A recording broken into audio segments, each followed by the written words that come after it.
purpose and practice. Ay, yeah, purpose and practice. Keep your mental sharp, learn all the tactics. Dr. Ross dropping knowledge to the masses. Man, you now tuned in to purpose and practice. Ay, yeah, purpose and practice. Podcast game, ay, he got it mastered. Sign call. Peace to the Purpose and Practice community. We are back with another episode. We got a fire episode for you tonight. But before we get into tonight's guest, as usual, I want to say peace to everyone. And my thoughts are with you all, that you are all in good spaces, socially, emotionally, physically, spiritually, in all ways. I just hope that you are in your best space.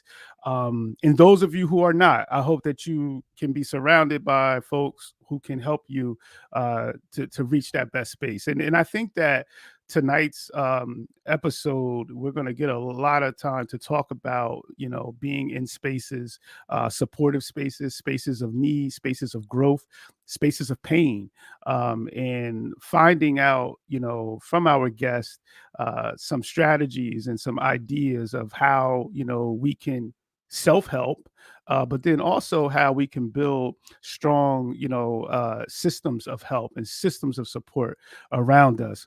And, speaking of that, this tonight's guest, she takes me back to when I was a high school principal, a young high school principal, and, understanding the important, even in my youth as a principal, understanding the importance of the voice of young people, and listening and providing spaces to listen to young people. I cannot stress enough, educators out there, parents out there, aunties, uncles, big cousins, big bros, big sisters out there, listen to these young folks. Sometimes we are so quick, whether it's youth culture, we're so quick when we get into our upper years to dismiss it and be dismissive of young folks. And we are missing great opportunities. So please make sure that you tap in, and you provide, those platforms to listen to the voices of the young. With that said, we have, a guest tonight that, believe it or not, was one of the first students when I was a principal, and she probably doesn't even remember this.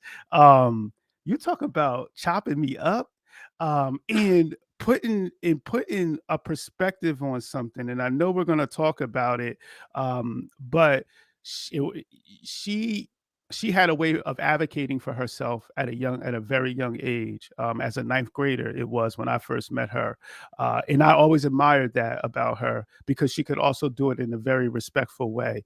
Brilliant young lady, just a good energy and a good spirit, that I've always known, and a good friend, and I know that she is still to this day friends with many of those that she called friends in high school. So we're going to learn a lot tonight about the story of Kayla Clayton.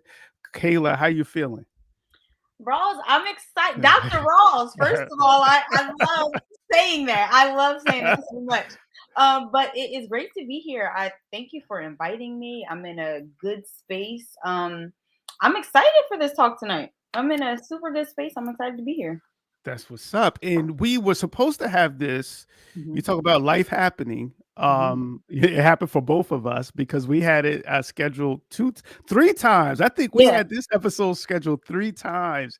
And I remember texting you and I was like, you know what? When it happens, it's going to be right on time. So, because that's how the universe works. So when it happens, it's going to happen. But when it happens, it's going to be right on time. So we get to bring this show to you. I think we started back in maybe July trying to get this thing going, or maybe August. But we're going to get this show, or maybe the spring, Kayla. I think it was March. Yes. Then it was July. Yes. Yes, it was a spring. You're right. So we are finally here. And tonight, our community, which is a very special community to me, we are going to get a chance to hear about you and to hear your story. So, one of the things, Kayla, that I love to do and starting the show is just kind of getting a little background information. This show is a platform to share your story, to share narratives. I think that narratives and stories are very, very important. So I wanted to create a space that provides opportunities for folks to tell a story and then for others to listen. So in the nature of that, in the spirit of that, if you don't mind going back and just kind of telling us a little bit about yourself growing up, what growing up was like, and sharing some of those experiences with the audience.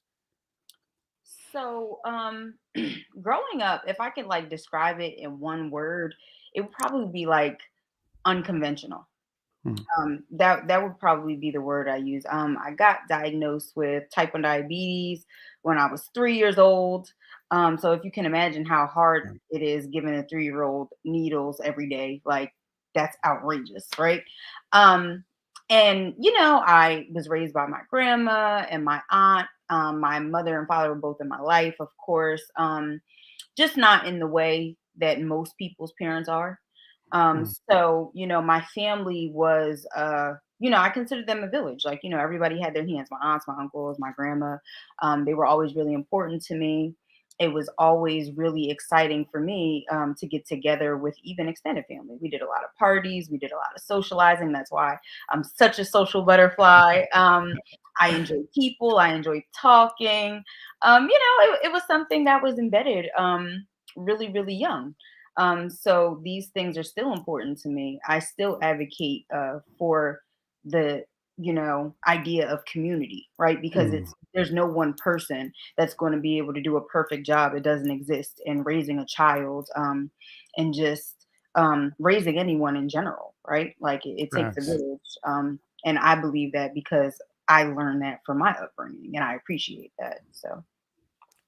So you talked about Village, and when I listened to you talk about Village, a lot of the people that you mentioned, you didn't mention by name, but a lot of them I knew because I grew up in a village where some of your people, some of your folks were either the elders or some of my peers, growing up. So can you just talk about, I know what it means to me, but can you just talk about the importance, of that village? And how important that village was to you, even as a young child. You talked about being diagnosed with diabetes at a very young age. Can you just talk about, how that extended village like supported you and supported your growth as a youth? Absolutely. So, I mean, we're all, complex beings. And I could say that, like, there's different facets of my personality that have been influenced by, different aunts and uncles within my village. I Mm, had my aunt Tish, rest in peace, who, took me and Kiana and Elise, and we went to Barnes and Nobles once a week. Right. We got to buy a book and we had to sit there and read the book. Whatever book it was that we chose, we got to buy. Until this day, I'm 29 years old. I go to Barnes and Nobles, and when wow. I'm on a balling on a budget, I read the book for free. I don't buy it. I just read it in the Barnes and Noble. But you know what? It's something that I still enjoy. My grandma who raised me was very much so into fashion and makeup. I always Mm, remember she had red nails, and she was just very much so an artist in when it came to just projecting what she appreciated, and I'm very much so that person. I love fashion. I love hair and makeup and nails and these things, like these are just these women that I looked up to, that were powerful to me, that influenced yes. me, that I appreciated, that showed me love, um, Yes. different facets of my personality. I am who I am because of they were who they were, um, and it just my aunt, right? She loved to cook. She's still to this day. Lisa is cooking. She cleans as she goes. You've never seen a dirty house. You never will. Like it's just a thing. Same. Like, it's just things, different facets of my personality. Of course, you are who you are. Your personality is your own. But you learn to love people and appreciate people, and you kind of take special things from different people on with you. Um, and so that's something that I've always appreciated. I Yeah. consider my friends my family. Again, my family was super social. The Epps love a party, So I mean, still to this day, like, my friends are very important to me. I get together with them as much as I can, even if we're not doing anything, if we're Yeah. talking, if we're just, connecting and whatever, if we're on the phone for 3 hours, like that's something that's a part of my personality because of my family and how I was raised and what I seen, growing up. And it speaks so loud and so clear through you. I grew up in Grant Court, and I remember Miss Lil, And and Lil, yes, yes, and rest in peace. we called her Aunt Lil, and it's just crazy because in our community, in the African American Black community, it's a term, fictive kinship, right? Like, and it basically means is that we may not be blood related, but there is this kinship, just like we call Aunt Lil. Aunt Lil wasn't, my aunt by, family Mhm, structure, but she was extended when we start talking about, those elders and those folks who looked out for all of us. She was one of those people, very good friends with my grandmother, mhm, and RIP to my grandmother and RIP to Aunt Lil. And they always looked out for us, so when you were speaking on that, it just brought me back to those days and brought me back to my own time coming up, and how important those people were. It also made me think of Kayla, my aunt Lisa, who, man, you remind me a lot of her. First of all, you have very similar personalities, believe it or not. But she was one of the, when I was a kid, and the story you shared with your aunt reminded me, when I was like fourth grade, fifth grade, she would buy me books for Christmas. And I hated it at the time because, you want to open like toys and everything. mhm, But to today, still in my library, I have books that she bought for me. And she would always write a little message, mhm, in the book, and those things are so dear to me now. And she did the same thing for my children, and we have mhm. those same things. But that's what really got me on the trajectory of reading, of Yes. being a reader. Is that the similar, you shared that Barnes and Noble story. I don't know Mhm. if it's the Barnes and Noble over there by where Home Depot, was it that one that you Yes, went the to? one by Yes, Taco Bell. Yeah, it's yes, not there yes. anymore. I think it's Yeah, like they a moved. Babies Yes, R yes, Us or something yes, else. Yes, yes. but that's the one that I'm talking about. Yes. So Um, that got you on the track of yes. reading. And my other family members, my aunt, we call her auntie. Her name is Aunt Marilyn. And she kept that going. So Aunt Tish would take us to Barnes and Nobles, buy us these books. We would read in Barnes and Nobles. It was like a thing for us. But my Aunt Marilyn, then we got into school, and that's when like we started getting the awards because when you read and like Yes, shout out yes, yes, shout out to yes. Long Branch Public Schools. Word. I can never say that enough. Ever, ever, ever. Yes. Because Long Branch Public Schools really, really, really made you feel so important. Like, Mhm. if you were Yes, reading these books yes, and you were yes. logging these hours, Aunt Marilyn would sit at the table and we would read out loud. Then she would make me read. Then she would, oh my gosh. And Tykira knows I have always loved from the Harry Potter series, the Babysitters Club, all of it. Like we would read and she would record it. And I want to say every single one of Wow. those awards that we had from like kindergarten Wow. all through elementary school, like we were getting these plaques and these prizes. And I mean, shout out to Long Branch Public Schools. Like it Yeah. was such a big deal to be celebrated that you were just doing something that you already like to do. Yo, shout out to Tykira hopped on. Shout out to you, Tykira, for getting on the show tonight. Tykira, believe it or not, you were guest number 2 or 3. So, Shout out to Karen and Shay. yo, she was like, she was, I think she was number 3. I think she was number 3. But shout out to you, Tykira. But like in our community, sometimes, and it doesn't usually come from within, it's usually from outside of our community. There are sometimes these like images or these projections that, oh, Black folks don't value education, you know what I'm saying? And it usually comes from outside, whether there's these perceptions or perceived notions that our people do not value education. And when you share a story like that, it's like so powerful, man, because that's how our families were. Because we were taught that education was your way out of any, the situations that we may have been in, whether it was poverty, whether it was living through domestic violence, so on and so forth. Education was the way out. Would you agree? I would definitely agree, even if it wasn't in that specific narrative. Like Yes. it was just like it was embedded. Like, before I even got to, I want to say kindergarten, first grade, I knew how to spell first, middle, and last. Like, it was a requirement. The F's, Yeah. you were writing for punishment. You were Yeah. also writing because it was necessary for you to know how to write. Like, education was embedded within our family. We were always reading, always writing, always doing puzzles, always watching educational activities, always playing in the backyard. So even if it wasn't directly the narrative that education is the way out, you knew that education was Yes. important and it was not an option. Yes. Yes. I love that. I love that because what you said, it even goes into a more nuanced description of what I was saying, because you're right. It may not have been your mama, your grandmother, or what have you, your auntie, uncle saying education is important, but they were expressing it in different ways, like in communicating that to you in different ways. And how you just broke that down, I think, is really brilliant. Because it may not all, and maybe that's why there's these perceptions out there, that there may be a lack of value in education in certain communities, because it was communicated to us in different ways. So I love the way that you just, you broke that down. Kayla, you talked about diabetes, type 2 diabetes at 3 years old.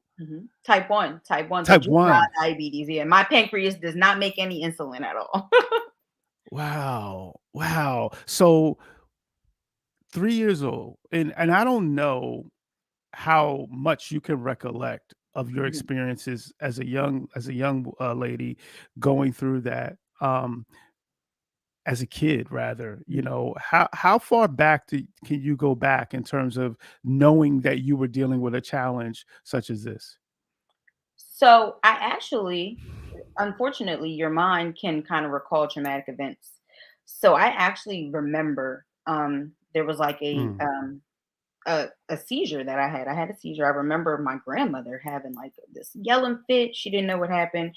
I woke up in the hospital and like they were trying to teach my grandmother how to give me the needles, and she's crying and I'm wow. crying, and it's just like I'm three, like but this was such a out of the ordinary experience for me at the time, because I mean I was pretty spoiled. I was a little chubby kid, I got to drink the Uh-huh. yoo-hoos and eat the things that I wanted to eat. Now you're telling me I have to eat, do needles and take sugar-free Russell Stovers. I mean, like it's just, it's a lot. Yeah. So it I remember that, but I mean most what I remember the most is the struggle of grief that Mm, really hit me in my teenage years. mm, It was really just this whole, like, process of grief that I went through with not wanting to deal with the disease, because I didn't feel like I felt like I didn't ask for this, you know? yes. So it's the Yes. process of Yes. like, why me? Kind of asking God, like, why me? Yes. Why is this happening? Um, I, down to, and it wasn't even just teenagers. It was when I was young. It's like, you know what? Kiana's mean. Why didn't you give it to her? She's a nice one. Like, it really was like a real, and I recognize it now as I'm older and I've learned and grown in mental health, that I was actually going through the process of grief, because I learned that people with chronic that are diagnosed with chronic illnesses actually go through those processes, Wow. like the bargaining, the frustration, the Wow. whole, shebang. And it's just like the acceptance at some point. And I had to go through this whole thing until I got to the point of acceptance where I was like, all right, you know what, this is the cards that I've been dealt, and I don't want it to run my life. So I'm going to have to put myself in a position to learn, do better, and just get good at this so it does not control me. Damn. You know, you said so much, and shout out to Kiana. Yes, shout out to Kiana. I you know, love my sister with my whole heart. I just as a kid, that was my process. That was my and mental process. listen, it makes sense. It makes sense. But I had to throw that out there because I want it's all love. But you talk about how I can count on my fingers, plus some, how many times you're going through something difficult and you're doing that bargaining. Now, when you describe bargaining, is that what you mean by that? Just break it down for everyone in terms of like when we're going through things like that, what how we're bargaining, through the situation, and how that is like a form of grief. So bargaining to me at that age that I was really dealing with the idea of bargaining was I'll be good. You Mhm. know, I'm a child. So my expectation is that when you're good, you get good. My Yes. understanding is that I've done something bad, so I've been dealt this disease, but Yes. what did I do? Not Yes. really understanding that it's Yes. bigger than that. Like, the Yes. biology of it, like, Yes. it's not about, oh, I was a bad kid, so now I'm in trouble. Like, I didn't have the mental process to really understand that at the time that I was going through these things. So it was really just like, oh, well, what did I do? I'm not bad. Mhm. I'm not mean. I didn't do anything. And not really fully understanding, like, and being like, oh, I'll be better, or, I'll clean my room, or, I'll do, like, Yes. stuff Yes. you is not going to impact or take away these things. Yes. But that makes sense to me in my childlike mindset. That's what bargaining looked like. And for some people, um, you know, unfortunately, bargaining looks different, and it's usually you're bargaining when somebody could potentially be on their way out. Like, please, God, just give me another chance. We'll Mm. do it right this time. I'll do this. Like, Yes. bargaining as you get older starts to be you asking God, like, please, no. Yes. Please reverse this, God. Please, I Yes. will do this, and I will say this, and I will be better, and I won't do this again. And it just depends on what stage that's in your life that you're going through this, that what it may look like. That is, and that's why that was a gem that you just dropped, Dr. Clayton, because and that's why I wanted to pause and bring that back, because even and I like how you took it from a child, what it may look like, to as an adult, what it may look like and what it may sound like. Because I think that there's a lot of us, and we go through that. We go what you just explained. Whether it may just be habits or choices. It's not always, it may not just be health. It may be our choices in relationships. It may Mhm. be, habits that we have, and then we start to get into that mental, that.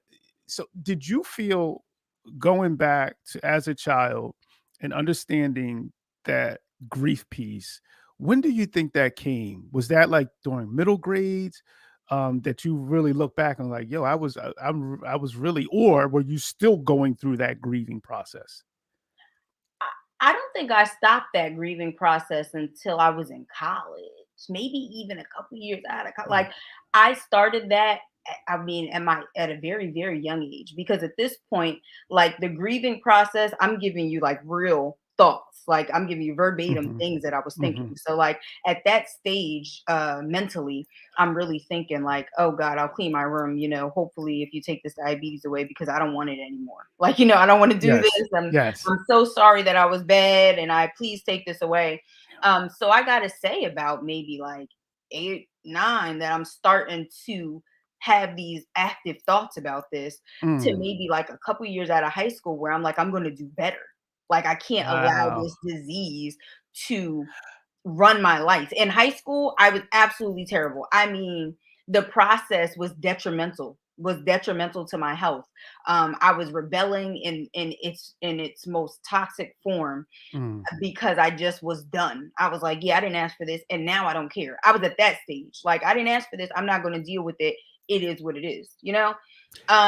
And some people's grief stages don't last that long. Everybody is different. It's going to be relative to you and what you're going through, and your personality, and maybe outside forces that are also impacting your life. So all of those things are dependent on how long this grief may be, and what this may look like for you.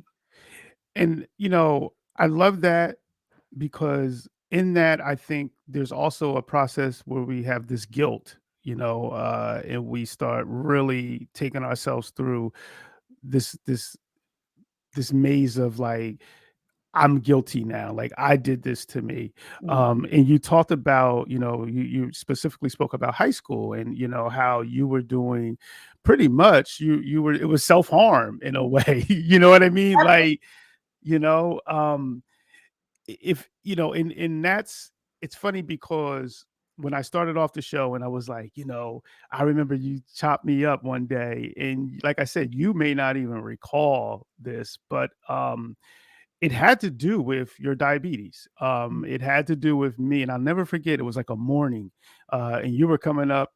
one of the hallways, and I don't know if it was because it was the big thing was flip flops there. It was something that I was addressing with you, Mhm, and it was just like raw, like no good morning, no anything like that. mhm, And you went into explaining like how you were dealing with something, based on your challenge with diabetes at that moment. Like, mhm, and that's why you had arrived in that space. mhm, And I'll never forget that because it really made me pause and say, bro, like these are young people, but they have challenges that they're dealing. There are things on their plate. mhm, And sometimes there has to be a pause in finding out where someone is, before going into that. And as a, as an educator, that was a big experience for me, mhm. and you advocating for yourself that way. Do you find that that was something that you learned through, these experiences with your health at a young age as advocacy? Yes, I feel like I never really had a choice, but to advocate, for myself because there were a lot of things going on with me that were out of the norm, and Okay. people would often, kind of do things, that were I guess they would kind of treat me in a way that they should treat people, like most Hmm. people, right? But I'm just like, hey, you know what? My sugar's like, I can't deal with you right now. Like, just give me 10 minutes. Let me Yeah. take care of this. Like, and it Yes. became a norm for me to try to, as politely as possible, tell you that that is not on my agenda at this moment. This is what I'm concerned of, but I will get right back with you as soon as I take care of Get this. into and yes. As Yes. nicely as I possibly could, because I think when I was younger, I was a little more brash about it. Mm, And I learned mm, that that's not really a way to get people to understand where you're coming from. And so I had to learn even that, taking the technique from expecting people to understand what you're saying, to kind of having people to understanding that people don't understand what I'm saying. yes. So just to kind of put it in a way that it's just like, hey, got something going on right now, and let me take care of that, and I will be with you as soon as I can. So that they're like, oh, okay, I understand what you're going through. I don't understand, but I get that you're going through something, and we can carry on after you're done dealing with that. And that is pretty much what you did with me. You taught me a lesson that day. And it's something that has always stuck with me. And like I said, it could be something that you don't even recall, because it was you going through, you were living your life and Mhm, you were advocating for yourself. And it may not have been a moment for you like it was a moment for for me, but it was mhm, definitely, a teaching moment. Let's talk a little bit more about your middle school and high school years. mhm. I do recall you were a cheerleader, I think, in high school for maybe Yes, 1 year or something yes. like that. So let's talk a little bit about, what were you involved in? What were some of the extracurricular things? Like, what kind of student were you in those middle grades in high school? So I want to say in middle school, I was still I still I never stopped loving school. I never ever stopped loving school.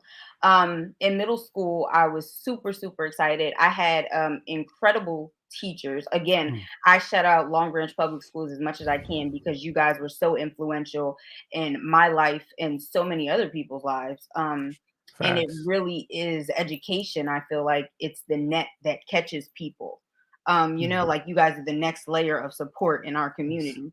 Word. Um, and I was very grateful to have incredible, educators. Mrs. Thiel, she's the reason that I went to London, and I don't even know. She might Wow. not even remember me, but Wow. like people Wow. have such incredible. Mrs. Goodzak, I Oh, found her. She wow. was from like elementary school. She was my Yes. element, and she wasn't even my Yes. teacher. She was just somebody that really, really, really stuck out to me because we were great. She had great energy, and she just always talked to me, and I appreciated her energy. But Definitely. people like that, Mrs. Steele, the reason I went to London, I fell in love with Shakespeare. She gave me a modern English version of all of Shakespeare's stories. Wow. So it just wasn't in broken, the English Yeah, that yeah, yeah. they Yes. use in London, and it was Yes. incredible. I fell It in was love with all the stories. I want to say Mrs. Massey was the one that told me that, The Lion King was based on Hamlet. I was Mhm, like, that's my mhm. favorite movie in the entire world. She said, well, that explains why you like Hamlet so much, Yep. because it's based on the same, Yes. Yes. Yep. So oh my gosh, I loved school. But I want to say in middle school, I was still a student worried about academics, and then in high Mhm. school you start worrying about your social life. Yeah. Like, Yeah. you start worrying about Yes. your friends and all this other stuff. Yes. And thank God that I was able to, thank God for you, Ross, for putting us in these, AP classes, not saying you don't have this is what we're doing. This is Yep. what we're doing. Yep. Y'all are going to Yep. keep on it. You and Freeman were not letting up Yes. on us in our education. So that is another reason why a lot of us did as well as we did. And I want to say so many of our, class went to college. We got accepted into colleges. Mhm. Um, and shout out to you guys for that. Like, my high school experience was great. We did cheerleading, the drug free club. Shout out to Mrs. Yes. Nieves. Yes, Miss Nieves, yes. Yes. Shout out to Glansberg, who was our unofficial, LPC, because we were just in her Yes. office, just, talking to her about everything in the world.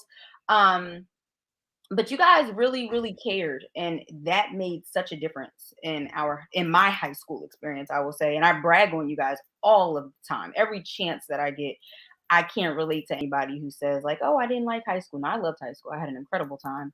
Still talk to most of my principals and teachers. Yeah. And we it was community. It was about building community. It was about building relationships. That was Mhm. first and foremost. And even as you talked about Miss Goodzak, you talked about Miss Steele. And shout out to Miss Goodzak. I actually had the opportunity to work with her my last year in Long Branch. We worked together, and she was phenomenal.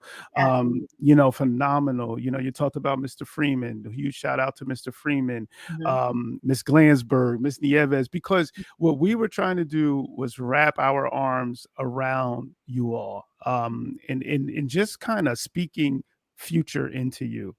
And even that, you brought up that AP thing, the gifted and accelerated, and you all being in those classes. And one of the things I didn't, to be honest, I was like, man, and at that time it was a group of young ladies, and I was like, man, these girls are so smart, but you all were getting distracted by just the distractions that teenagers get distracted by Yeah. in high school, and I was like, it kept me up night after night after night, and I was like, you know what, they need to be challenged.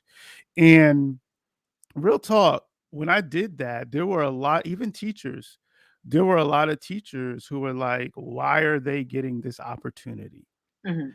You know? I'm surprised. So Hey, that's interesting. word. But see, those are things that you may not hear because obviously I Yeah. wouldn't share it with you. Mhm. But what it did cause me to do was to build around you support, Mhm. because it was like, all right, they can't fail, like Right. Right. because there's Right. there's there's Yes. an element now that's like Yes. they don't belong in these Right. classes. Mhm. Mhm. So the next part was like, all right, the community has to be there. Yeah. The strong structure has to be there.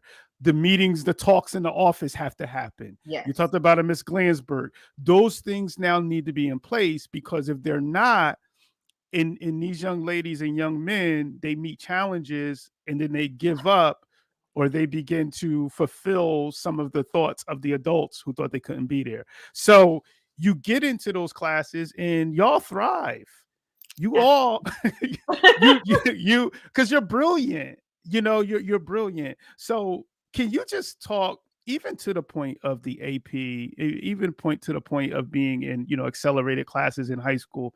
Can you just talk a little bit to that experience and the importance of that, especially for Black and Brown kids, who in this country, unfortunately, in education, they do not get exposed to courses like that and expectations, like that. Can you just speak to that?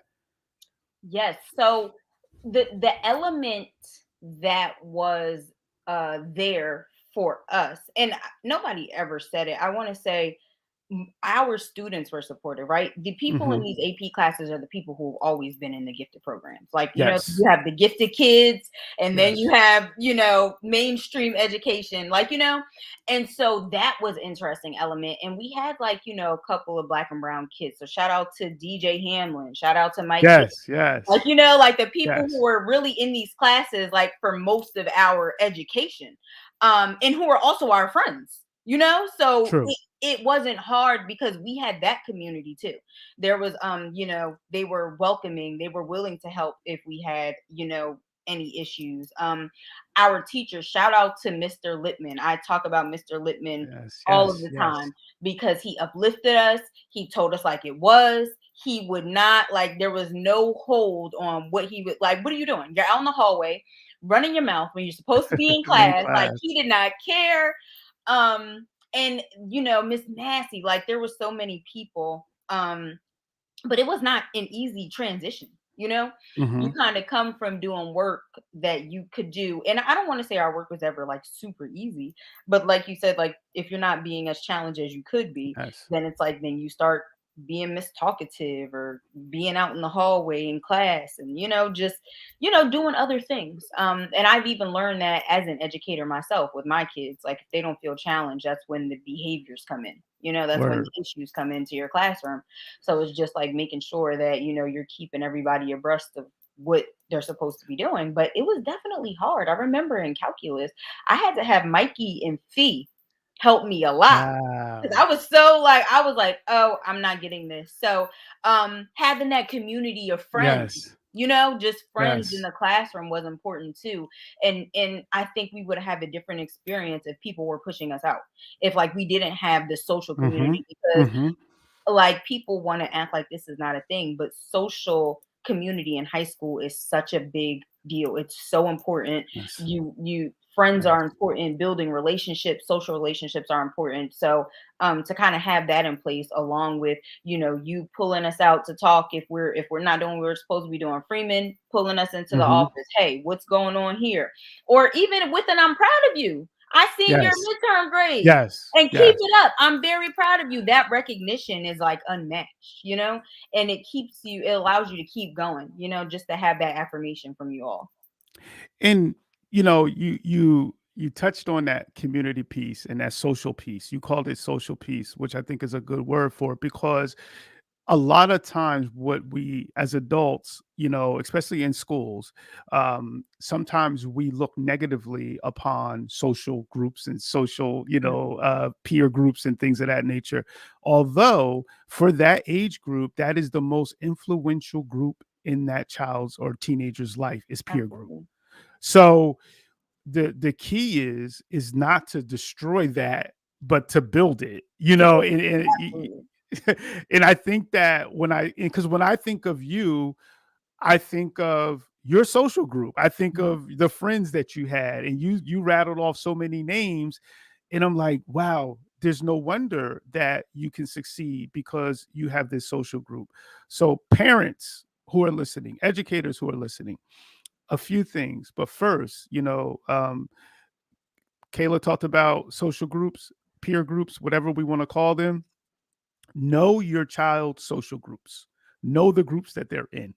Know their friends. That is very, very important because it's going to tell you a lot about whether it's your own child or other children that you're maybe working with and engaging with. But know those social groups. And then also construct and try to build supports in supportive systems around these social groups. Because what you just spoke about, you talked about Fee, and Fee was on the show as well. You talked about her helping you. And which Mikey were you talking about? Michael Gibson. Shout out to Mikey, Shout out to man. Mike Mike, Gibson. yes, Yes. man. Yes, Gip. A lot of love. Definitely love for you, brother. But another brilliant young man. Yo, brilliant young man. So you have these social groups, you're doing your thing in high school. When does like college become like an idea for you? Like, do you is it from day one? Are you thinking college even before high school, or were you one of them that said once you got through maybe sophomore year, junior year, you start thinking more about school? So I think college was always on. It was always an idea, but it didn't become a practicality.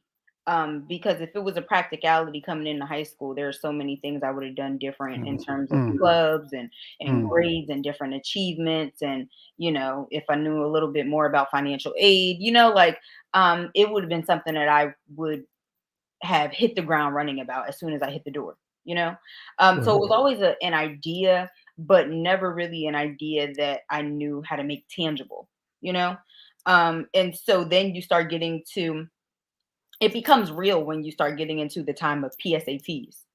And then you start talking about, okay, well, this makes you eligible for scholarships. And oh, why are scholarships important? Oh, because college costs money. And oh, well, how much money does it cost? And like, then you start getting into the practicality of college. Yes. It's no longer just, hey, I want to go. And when I go, I'll be successful and I'll be able to do this. It's, hey, there's steps that you need to take. And there's actually like, a way to go about this and, be successful at it. There's a way that's actually mandatory to go about this and be Hmm. successful Hmm. at it, because it's not a guarantee that just because you apply that you're going to get, what you want to get, like, Yes. and so it became more practical, I want to say, about junior year. Like I said, maybe the end of sophomore year, we start talking about PSATs and you're registering for your SATs or ACTs, talking about scholarships and just, clubs and resumes and community service. And those things made college something more practical and less of an idea, less of a dream. Yes. And then you learn about the steps that's necessary to make this tangible. When you start putting those things into place, it gets real. So I'm getting a little echo on my end. Let me see if that's my mic. Little echo.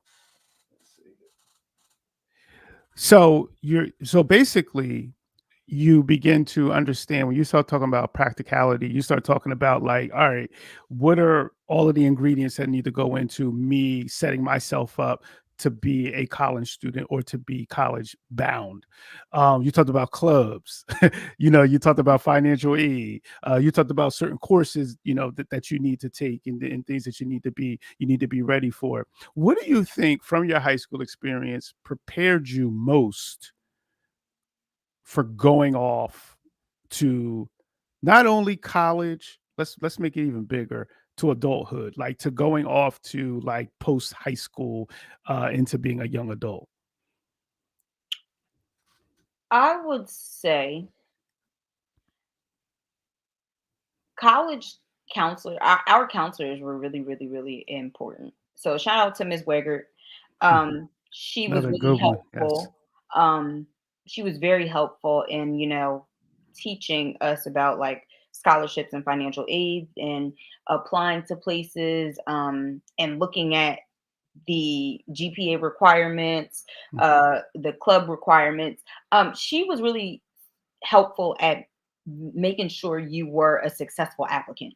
Like, like, what does this look like? This is a real thing and they have requirements and so on and so forth. And if this is where you want to go, this is what you need to do. Need to do. She was very good at that, about making it practical. As like, you could apply to Harvard, that's fine. But like, and not to discourage, but just this is what you Yes. need to do to get here. Like, this is Yes. a real thing and they have So real. let's look at this Yeah, in let's yes. look at this. Yes. Yes. Exactly. Exactly. Yes. Yes. And so things like that made it real. And if I'm not mistaken, I think we had two students that did apply and got into Princeton, I think, from our class. Yes, we So it did. wasn't unattainable. Yes, yes. No, we definitely did. And in every year we've had kids, go from Long Branch, I'm speaking now, go off to Ivy League schools. Mhm, We definitely did. And I think you're right. That year we did have a couple who were accepted to Princeton. mhm. Yes, So yes. it was exciting. It's exciting, first of all, to hear your friends are like, hey, like, I did get into this school of my Hmm. choice. Um, and things, but I'm sorry, I don't want to get distracted off the question. What do I feel like most prepared me? Um, I I want to say the conversations, and I know that sounds Yes. like it might not be what anybody was expecting, but like those offhand conversations in the office about life Yeah. Yeah. probably were the most, because you guys will pull us in at any one time, whether we're messing up or doing Hmm. good, and just Hmm. say, so what does the future look like for you? Hmm. Like, with your with whatever's going on, your current circumstances, whatever your life looks like, what do you want that to look like, and what are you doing to get there? Because either you're on track, I see you doing well, or you need to get it together for us to get here.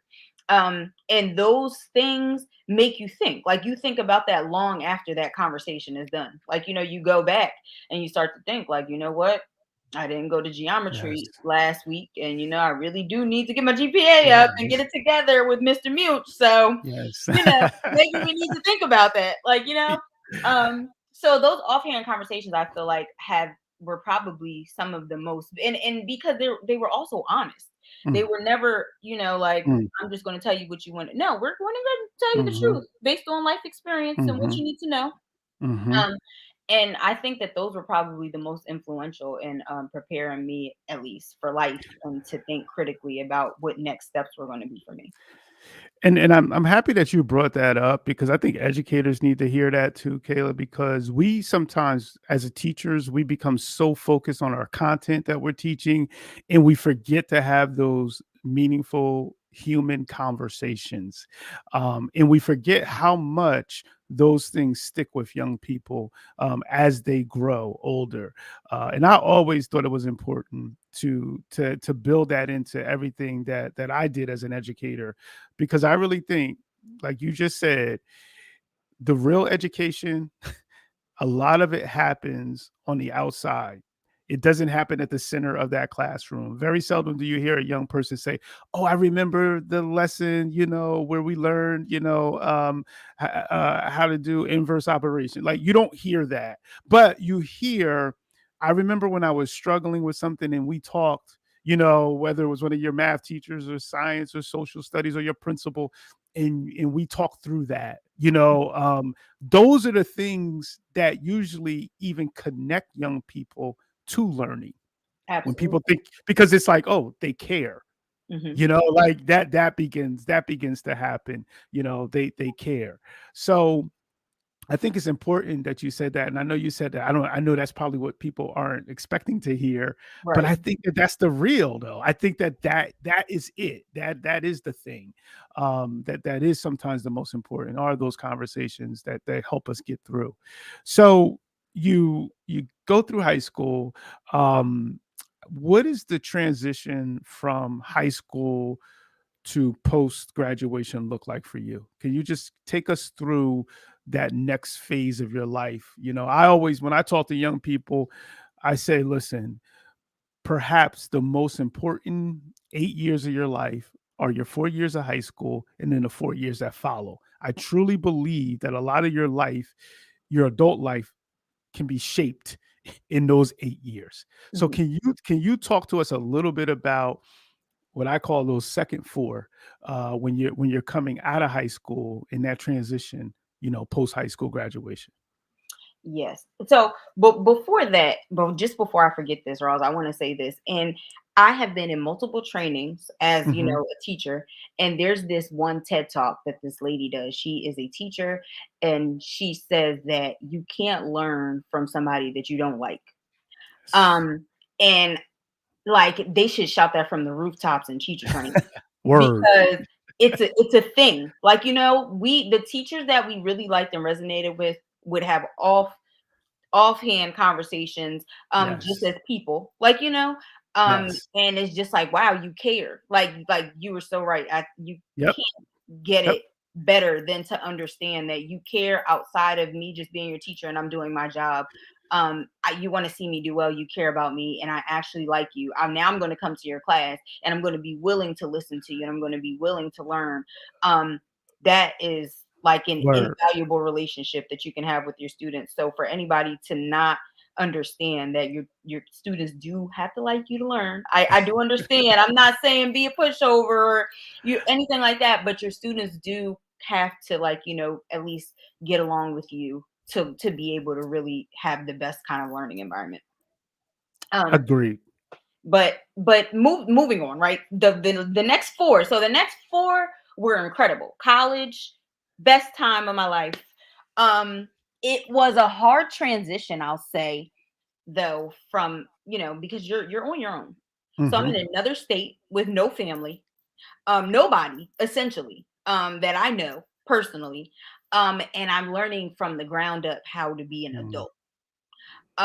And being held responsible for my actions, and getting up to go to class on time, and Virginia State University had a lot of things in place, like, your tip leader, the Trojan Introduction Program, they would come knock on your door, like, To make sure get that up, you were getting to yeah, class. get Yeah, up, yeah. get up. And I mean, we all had cell phone alarms and things like that, that we should, if we were responsible, we set them when our classes, that were happening. But it was like it was a thing where they had things in place that kind of helped you almost be fail proof. Mm. Get up, we're going to walk you to your classes. We all had our schedules printed out, like the week, the freshman week, where it's like, this is where your class is, Uh-huh. this building, this is who your professor is. So it was kind of like a scenario where it's like, we're going to equip you, but we're also going to have reinforcing factors, which were really helpful, because being an adult by yourself at 18, fresh out of the house, don't know Hmm. how to act, Out of state, yeah, got your dorm room, you got your you dorm got room. I mean, it's just it's different. It's a different scenario. So that was hard getting adjusted to, like, the responsibilities and kind of the autonomy that's kind of Mhm, thrusted on you. mhm, You know, mhm. because my aunt's waking us up. Get up. I'm driving you to school. The bell rings for every It's class. Like, you go to Yep. lunch at a certain time. I mean, there's so much structure. Yes, So yes. when you take that structure away, and you are now responsible for getting across campus at the time that's necessary, and your teacher will lock the door if you are more than Mhm, this late, and you're mhm, still paying for it, mhm. um, then it just Word. becomes more of, it forces you to be an adult. It's a necessary part of growing up. I felt like it was a necessary part of growing up, because you recognize yourself as an independent being who's responsible and being held responsible for these things. And nobody really cares what you do or don't do, because financial aid is paying for this either way. Yes. Yep. Yep. Yep. And it's when I went, and I didn't go out of state. So I can only imagine going out of state at 18 years old, and doing all of those things that you do in college, and being exposed to the world. Like, it's like the world just opens up, when you go off to a university, you go off to a college campus. So I can only imagine, though, go into a situation where you don't have your family, and you spoke very highly of your family and your support system, and here you are at VSU, as a freshman, doing your thing, finding your way. Was there a time, Kayla, where it was like, this is not it? Like, did you hit a moment where, I know I hit one in college, like, where you're contemplating, man, do I really need a degree? Do I really need college? Can I get a job? Did you hit any moments like that early in college?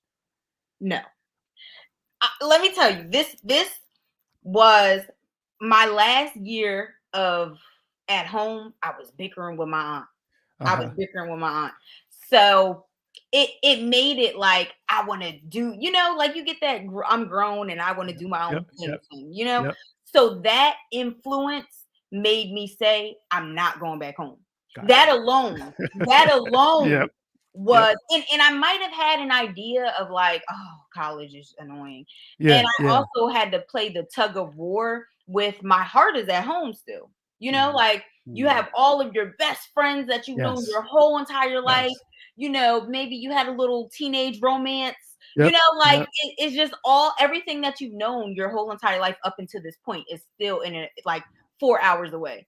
So now you're meeting new people. And you're playing that tug of war where you're on, at that time it was Uvo. We didn't have Zoom. So you're on Uvo with all your friends all the time, trying to almost be an antisocial when you should be out getting, Yeah, getting to know, like, yes. yeah, creating new social relationships, but Yep. you're harboring the old ones. Yep. It's just it. I had that.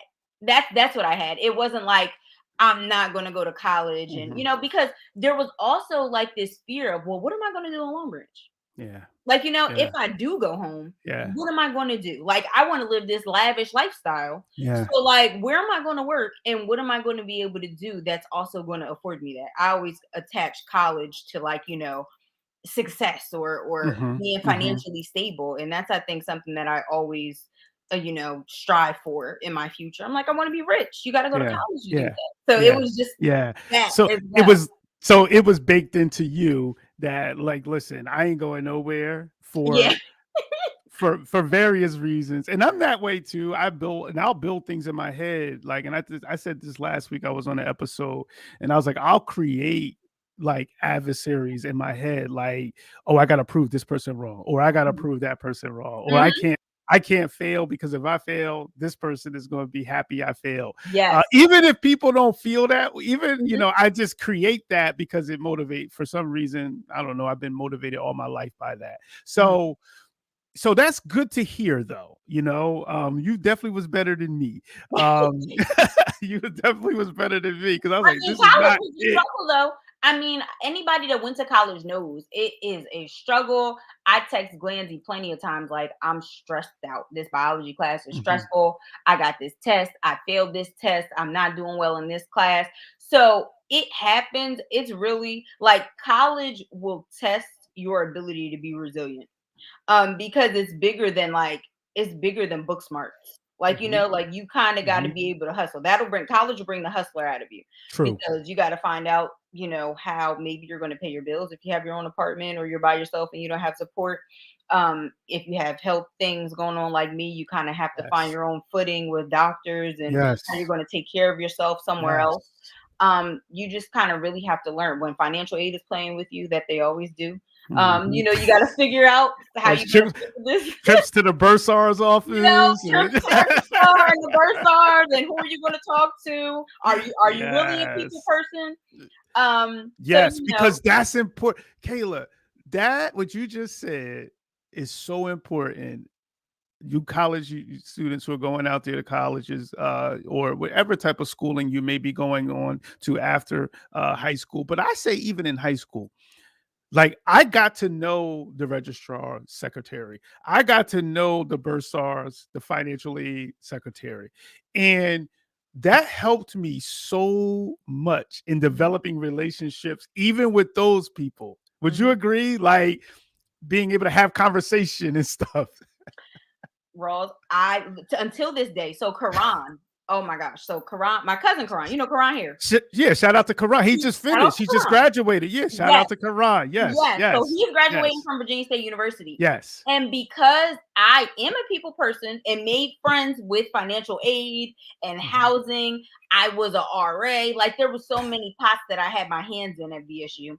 I was able to pass those relationships that I had on Wow, to him, yeah, and wow, he was able to be successful at the school with, wow. and he created his own relationships, you know. Yes. So Yes. I mean, it really teaches you the importance of, again, community. We're talking about community because at Yes. BSU they will help you as much as they possibly can. That's one thing I loved about going to a HBCU. They're Mhm. never just going to sit you out back and I don't care, like, you know, if you come. Yeah. There was Yeah. this one lady in financial aid. She said, I've seen your name in my email over 10 times. Come into my office right now because I'm sick of you. Like, you know, like, just, you know, like, I'm Yep. like, I Yeah. you are persistent. We're going to get you together Yes. today. You Because just leave me alone. And I'm like, you know what? I'll take it. That's fine. Word. That's Yes. fine. But you Yes. really have to learn how to, like, cultivate those relationships because they will get you so far. Agreed. Agreed. And shout out to Karan. He's another person that we were going back and forth. I got to get him on the show. I really want to get him on and hear his story. But those relationships and building those relationships are very important. And be genuine in Yes, building them. You know what I mean? Like, I'm not exactly. saying, I don't want this to get twisted. I'm Right. not saying like play a game with people. I'm saying really, really, really develop meaningful relationships, because what happens is that it opens up avenues of conversation, and then people start to put your name in their whole mental lexicon, and they start to look out for you. That's how it happens. Absolutely. So those are people that I learned even in the meal, when we used to go to the meal hall, or to the calf, as we called it. Even the people who were serving food, like, get to know these people because they will look out for you. It's I think you're right, and that's something that when you hear, like, in high school, when you hear people come back and they're like, maybe talking to you about college, a lot of times that doesn't come up. Hmm. The importance of that, building those relationships, with those important people, even your professors. Yes. That's another thing, and going to office hours and checking in with your professors and doing things like that. Mhm. So you're at VSU doing your thing. You talked about being an RA. You talked about basically being all over campus, and doing your thing, and helping people. Tell me about your major, and when you realized what you wanted to major in, and what you really wanted to study, and what you were passionate about. So, my first love is journalism. I'm a writer, um, for fun. Yeah. Um, I love to read. I love to write. We talked about my love for books. So I originally thought that I wanted to go in for like mass communications and journalism. Um, and as I did more research, I was kind of like, okay, maybe they're not on the salary that I wanted to kind of be Hmm. on. Or it just wasn't it wasn't as prevalent at that time when I was Hmm. searching that, journalists make a lot of money. So something else that I was very passionate about that I had a calling for, and I figured, I'll do it on my free time, was the fact that my pediatric endocrinologist, I've had diabetes since I was 3. And from 3 to about 20, I've had the same pediatric endocrinologist. He was a Wow. huge, huge, huge impact in my life, like a father figure for sure. He was there for all the rough bumps, everything that was important in my development, he was a Mm. part of. And so I felt like he was such a big powerhouse in my life, and I was inspired by him. And as much as he had helped me and as influential as he was to me, I wanted to be that for somebody else in my same, scenario. So I was like, it Wow. would be incredible for me to be able to be there for kids who have type 1 diabetes, in the way that, Dr. Karinsky, is his name, was for me. Mm. And so Mm. I took a biology. I was like, I'm going to be a pediatric endocrinologist. Cool. Loved it.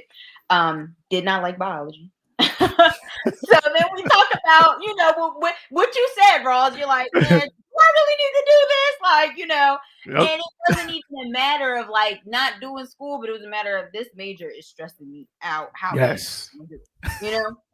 And so Dr. Carson, whom I love, shout out to Dr. Carson. I had a conversation with her. Just I don't even remember what the conversation. I don't remember how the conversation happens, but I know that I was in her office for some reason, and I was explaining to her the importance of me being a biology major and what I wanted to do. And she said, "Well, what it sounds like to me is that you're less worried about being an endocrinologist and you're more worried about the mental health side of things. Like, just Mm. the mental health side of the impact that he had on you On you. psychologically Yes. or socially, emotionally was so Yes. great that it influenced you to want to do his job. But what you Mm. appreciate was not his Yes. job, Yes. like it was Yes. something Yes. else." Yes. And it was like a light, they got the little light bulbs above Yep. your head that goes Yep. off. And I'm like, you're absolutely right. And she said, it sounds like maybe you should take up psychology. Maybe you should take a class or so, see if you like it, and maybe switch your major. Mm. And it was just ball game after that. It was like, I Wow. love this. Like the idea of Wow. this, the thought of, being able to understand the mind and development and Yes. social psychology, it was just incredible to me. And so there was just no going back after that.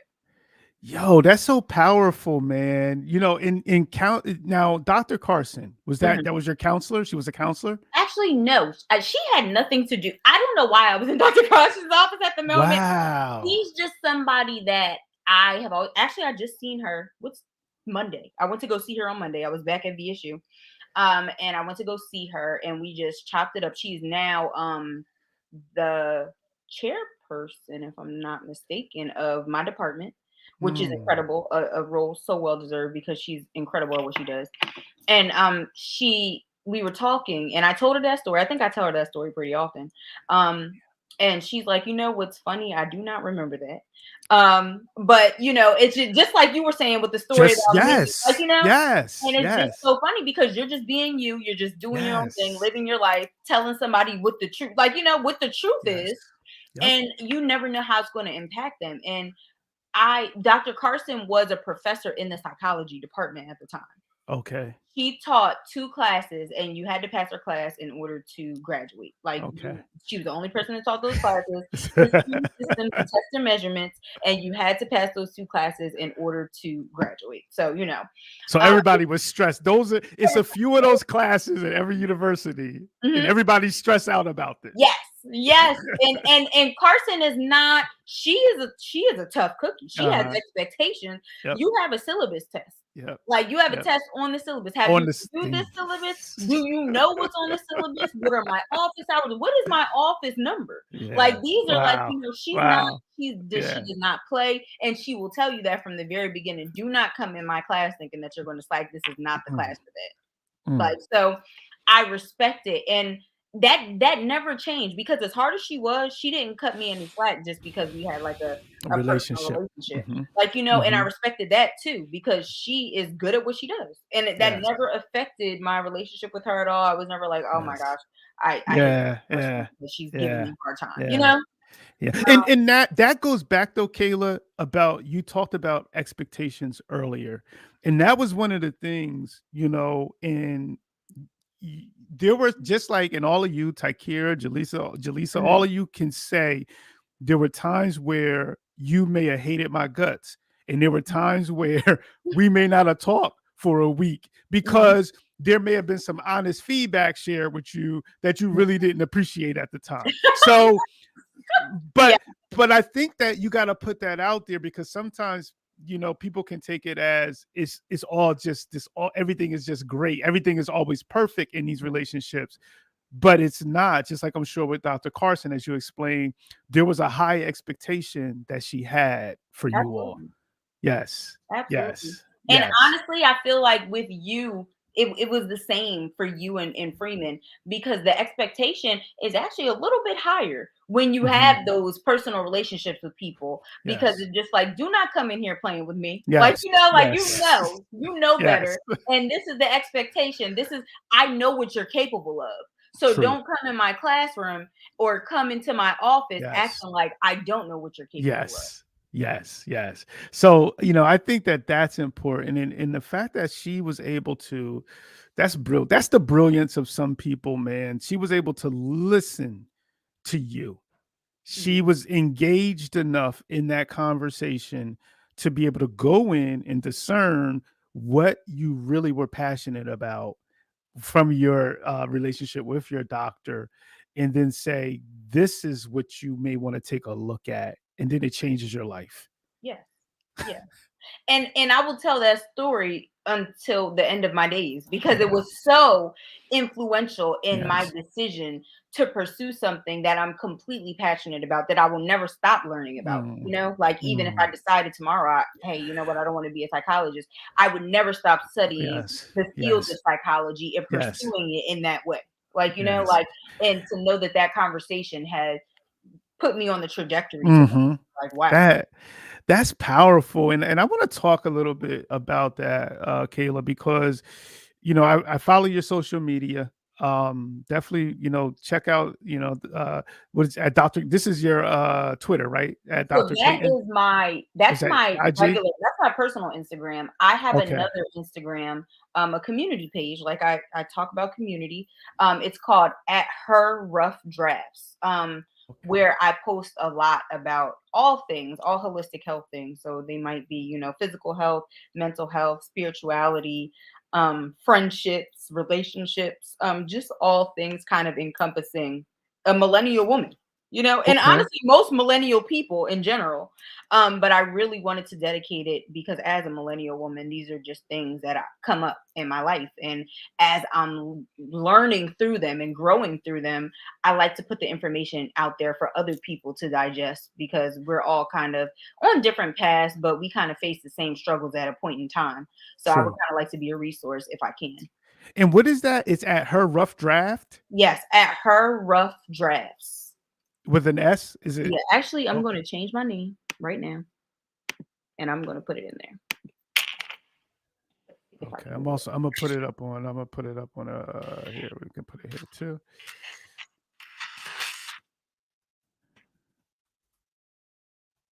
So it should be. It should show now.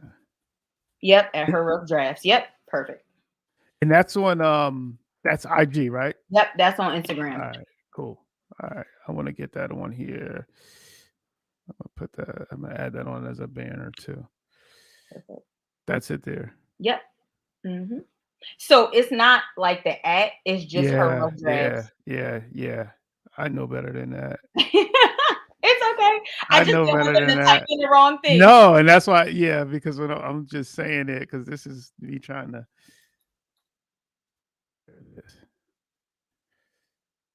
I don't know if I follow you on there. I gotta check that out. I'm not sure. I Yeah, usually I gotta check repost that my out. work on my personal page. Okay. All right. So talk. I want to talk a little bit about that psychosocial piece, and your fascination with that and your passion, and how have you used that to help people? You talked about the IG and you talked about sharing out. Can you talk to us also about, how you use what you're passionate about and what you're purposeful about? And that's what this podcast is a lot about is, practicing in purpose. Can you talk a little bit about how you use your passion to impact like youth? So I really, as again, like this is going to go back to my health. Just the biopsychosocial model in general. The idea that your biological body is related to your psychological body and related to all of these things encompassing, and Mhm. that's why I use the word holistic, right? All Mm, encompassing, because your body is a being that all they correlate with each other. true. So your mind affects your body and your body affects your mind, and so in the social aspect of it as well. So I use that. I was doing counseling for a little while out of high school. I was working in mental health hospitals. Um, and I always work with kids. I love that population just because I think that that was the time when I most needed interjection. When I Mm, was most influential, I was really going through a rough time. And I feel like, the kind of the resources that I want to give were so important at that developmental time. And so that's mm, why me working with the youth specifically is so dear to my heart because I know the space that I was in at that time and kind of what I needed. And going back to what I said when I was talking to Dr. Carson, being able to be that for somebody, or a little me potentially, yes. um, it's something that's been really important to me. So I've always kind of stayed with the kiddies, like the middle school, high school age, because I remember that time. And so I use my skills. And you know what's funny? I have been using less of what I learned in school and more of my actual personality. Mm, Um, and that resonates more, you know? And I do yes. use some of what I learned sometimes. You can only use but so much because when you're not licensed yet, that's Mhm. important to know, right? You have Yes. to be Yes. Yep. licensed Yep. before you're out here, providing Yes. actual services to people. Yes. So I do what I can. But I use more of my personality in what I have learned, not to provide services, but more just to provide, like a genuine experience for these kids Yes. when they're in my care. Yes. And so whether it's education wise or if it's just empathizing with them, like, just empathizing with Mhm. them when they're struggling, when they're happy, affirming them. Um, just I haven't come across a lot of kids in my direct situation when it comes to like health issues, but I do come across a lot of kids that have like, just trouble maybe at home or not really a good social situation. They're unable to make Yes. friends. And interjecting in that way, I want to shout out to my friend Candace, who is an incredible educator, an absolutely incredible educator. And she's going to be one of the people that, or one of the teachers that somebody will be talking about in their future, you know? Mm, And mhm, it mhm. does my heart so good to know that these teachers are out here still, because I had that experience. Yes, So we want yes. to pass that on as much as we can. And Word. so we really try to create these genuine relationships with our kids, and just do what we can to allow them to feel seen and heard and affirmed when they're in our care. And that's really, what I do in my professional life as much as I can. Yeah. Just give them that experience and give them, like, somewhere that they feel comfortable to be, Yes, to express yes. themselves and just to be safe. And and I like that word you use, affirming, and creating affirming environments. And you said something that was just, I never looked at it this way, but you said biopsychosocial, right? Is Mhm. that you broke it down? And those things, the interrelation of those things, and that is your experience. That's my whole Like, experience. like that is it. And now you're actually, I hate to even call it work because I'm sure you don't even see it as work. No, it's God. That was a purpose that was bigger than me, you know? That Yes. was a purpose that was bigger Yes. than me. And it took me a long time for me to understand that my journey was less about me and more about what I'm able to provide to the world, right? Man. I do, on a spiritual basis, I believe that everybody that is here at this moment is here because they have a gift and they have a purpose that nobody else on Mm, this earth can fulfill. Like, mm, and when that's mm, done, like, God will do as he does. But I think that was my whole entire experience, my whole entire life experience has led up to the purpose of me being able to put those things together, and then being able to help somebody else, or being able to help other people, and build on that, bring attention to it, mm. to really bring attention to the fact that the biopsychosocial matter is extremely important, and we should consider it in all aspects, whether you're dealing with kids with chronic health, kids with comorbid disorders, or just people in general, In like, general. what is this that's going on. Yes. Yeah. Like we always ask, how are you doing? But really getting underneath the surface of Mhm. what's really, really going on. And when we break it down that way, in schools, and not only schools, but in our world, man, like those three things, it's such an umbrella into all of our experiences. So I'm happy that you put it that way. And you talk about coming full circle. Like we started off this talk, our talk tonight, by you talking about being diagnosed at age 3 with a type 1 diabetes, right? And then going through a series of why me, like why me Right. to why, God, why are you doing this to me? I'm good. There's some Mhm. other people that deserve this. To then real, to then now you're talking about, all of those experiences are what has been like a canvas to me being in this moment right now to serve youth. That's crazy. Yeah, yeah. That is universe. The moment that I got to that, so let me tell you, the moment that I got to that was actually my senior year, about me having the revelation that this is bigger Uh-huh. than me, and this is a part of my purpose. So I got, shout out to the Reginald F. Lewis School of Business. I was over at Virginia State University. I was over at one of their recruiting events, Mhm. and they happened to have Lilly Diabetes on campus. They were hiring. They were recruiting from the business school. Now I'm a psychology major, but we all go to school together, so I'm just taking resources from where I Uh-huh. can. No So doubt. they were recruiting, and I signed up. It's like, first of all, if you have diabetes, or type 1 at least, it's like the old, they created, Eli Lilly created insulin, so it's like, Mhm. this is a It's huge it's thing. a big Yeah. thing. Yes, So yes. I went, I gave my resume and everything, and they gave me the works. They flew me out to New Jersey for the interview. They got Mhm. me a limo. It was so cool. And Wow. so my driver in the limo, we were talking, and I asked him, like, how long, or he said, what is my relationship to Eli Lilly? Like, what made me want to, do the job? And I said, oh, Uh-huh. well, I've had diabetes, type 1 diabetes for this many years, so on and so forth. And I asked him, what about him? Like, what was his relationship to the company? And he said, well, my daughter had type 1 diabetes. And I'm like, "Oh, okay." So my natural inclination is always to ask, "Well, how is she doing?" Because I know Yes. type 1 diabetes can be rough. So I'm just like, Yes. "Is she Yes. thriving? Is she doing well?" And he had told me that she passed away. Mm. She had a really bad experience, um, about she was living by herself, and her blood sugar went low. And by the time that they found her, she was There was no one there with her. no, no one there with Wow. her.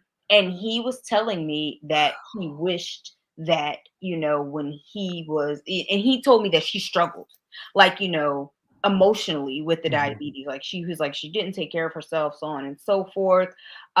She just wasn't doing well. And I was like, wow, I've been there. Like, Yeah. I know that Yes. cycle. Like, and it ends differently for different people. Like, Mhm. luckily it did not Mhm. end that way for me. But like, that cycle is scary. And I was like, my purpose is really trying to bring, light to the Mm. fact that, like, the emotional piece of living with a chronic illness is really hard, and being able to cope with it, the community that it takes, the resources that it takes outside of just having medical doctors, Yes. it's important.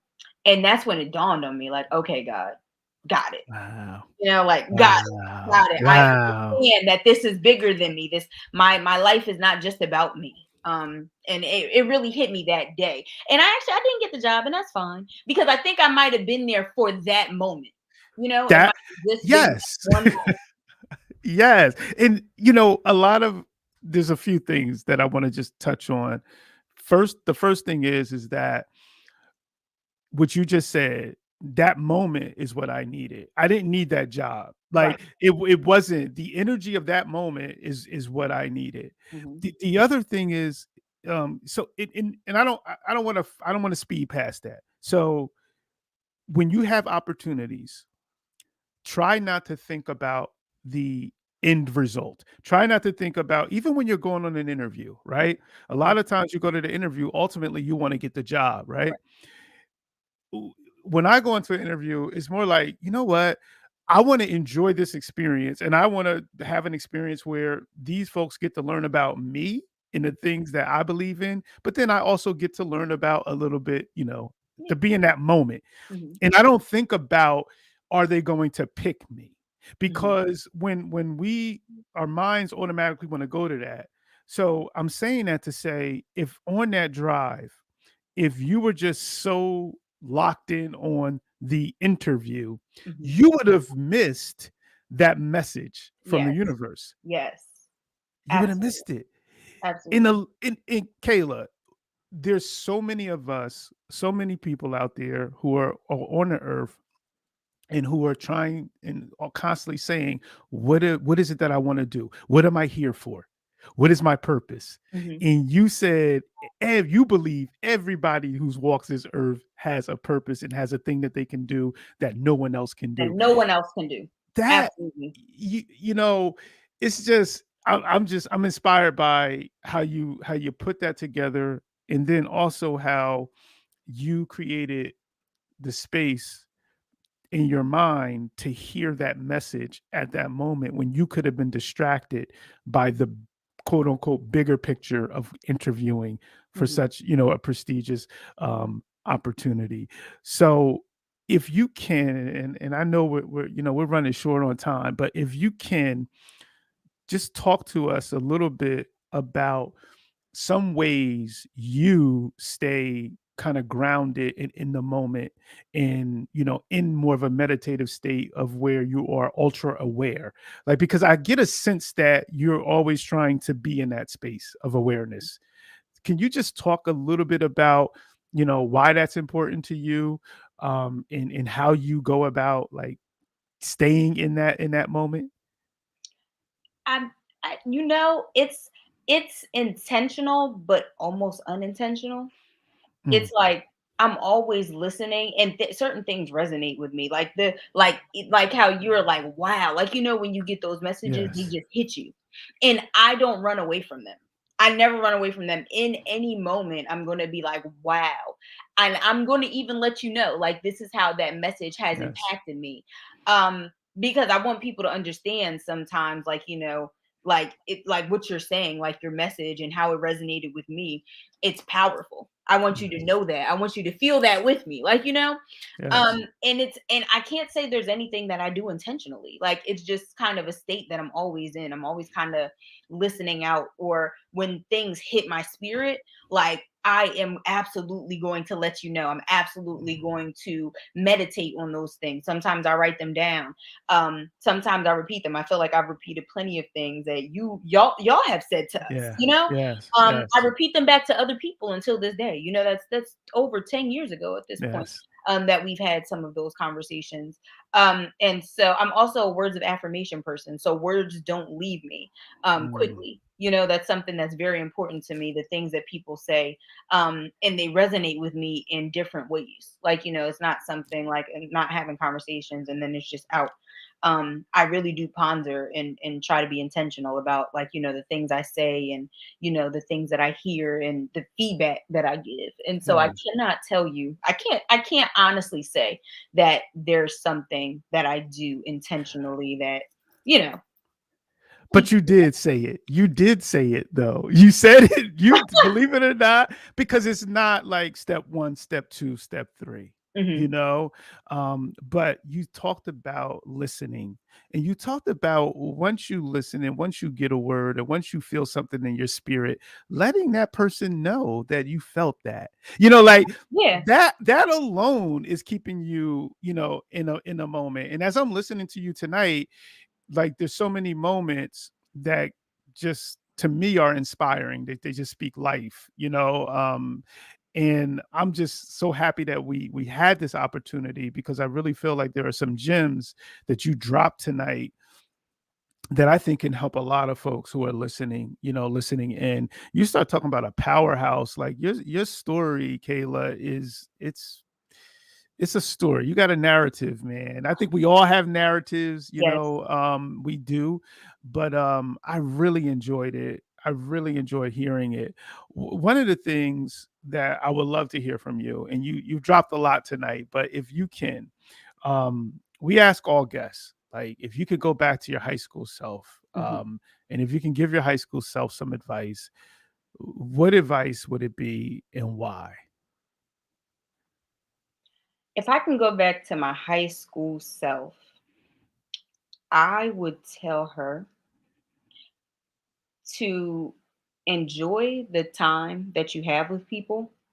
High school is such a special time. It's such a unique time, where you're coming into adulthood. You have a little bit of independence, but not quite. You make some great, long lasting relationships there. Um, and I would really say to really resonate with people in that time.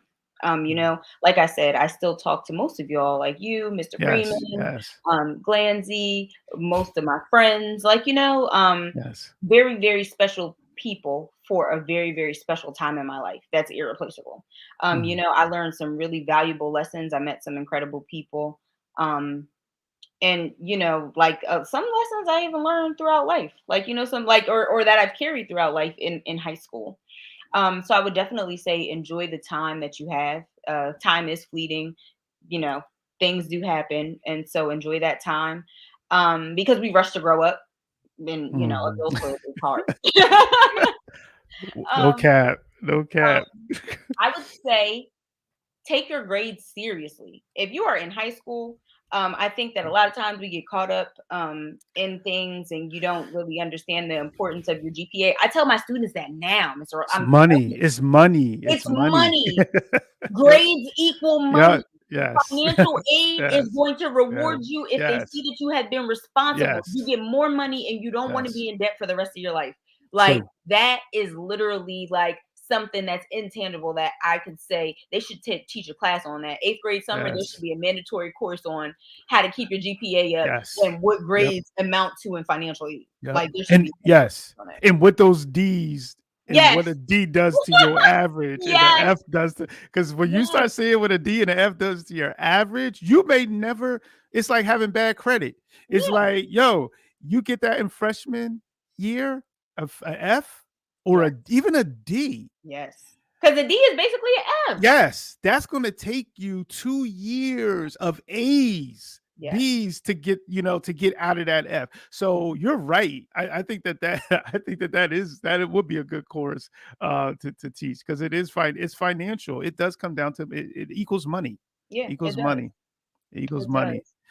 So you talked about enjoying it. I think that that's important, enjoying high school. Time is fleeting, but then you also hit us with, but also be responsible and understand that what you are doing is setting up the next part of your life, so Absolutely. take it serious.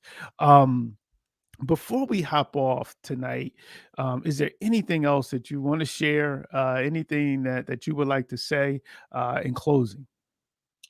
I wanna reiterate that message. It's been 10 years for us since we graduated high school. Wow. And I think sometimes you forget, like, you're living your life, and time is fleeting. Hmm. Time is Hmm. fleeting. It's important to do the things that you said you were going to do. Don't hold off until tomorrow. Of course, again, back to the same message: be responsible. I'm not saying spend your whole check to go to Africa. I'm just saying that, like, if you have those types of opportunities Hmm. presented to Take them. you, take them. Yes. Live your life. Time is fleeting. Enjoy it. Enjoy it. You never know. You know what could happen. And so I try to always tell people to enjoy themselves and definitely live a life worth living. If I could say anything, I would say that. Love it. And we have enjoyed, I know I have enjoyed, this hour and a half with you. It doesn't even feel like it's been an hour and a half. And we got your story on record, man. We got it on record now. That which Absolutely. Shout out to you, Dr. Rawls, because you are really cementing us in the world. Just people that you have helped raise. Essentially, you have really been such a big influence, and the fact that you've given us a stage to kind of come on and No doubt. and talk about our experiences and your experience in our experience. Yes. Um, Yes. it's Yes. just a powerful thing to be able to do. So shout out to you for even giving us this platform. No doubt, man. It's a blessing. What I get to do as an educator is a blessing. So, in hearing these stories, and I'm just happy to have been a part of your life, and all of those young people that I've had a chance to engage with. Just happy to be a part of your lives. So, thank you. I appreciate that love. I really No do. problem. Yes, we are going to wrap up. To the Purpose and Practice community, we have brought you another narrative, a story out there that I think is inspiring, and I know will inspire some of you out there. And I'm always sharing these stories with young people and sharing these podcast episodes. It's almost like medicine. There's 47 episodes out there. You talk about holistic medicine. Listen, it's something in those 47 episodes for everybody. And when Mhm. I meet somebody and they're going through, especially young people, I'm like, yo, check this episode out, because I really feel like these stories are like medicine, and they speak to different people in different circumstances. So thank you again, Kayla, for taking this time tonight with us. I know time is fleeting, as you said, and for you to spend this hour and a half with us, we really appreciate you for that. So Thank you thank for you. having me, Dr. Ross. No doubt. So, to the community, we will be back again next week with another episode. Special shout out once again to our special guest, Kayla Clayton, who is doing her thing, preached to us tonight, shared her story tonight, a testimony to me. So, we salute you and we salute all of you. Please take care of yourselves. Take care of yourselves. Take care of your loved ones. And we will see you next time. Peace out. Bye. It's a 9-chord banger. Dr. Ross dropping knowledge to the masses. Man, you now tuned in to Purpose and Practice. Purpose and practice. Keep your mental sharp. Learn all the tactics. Dr. Ross dropping knowledge to the masses. Man, you now tuned in to Purpose.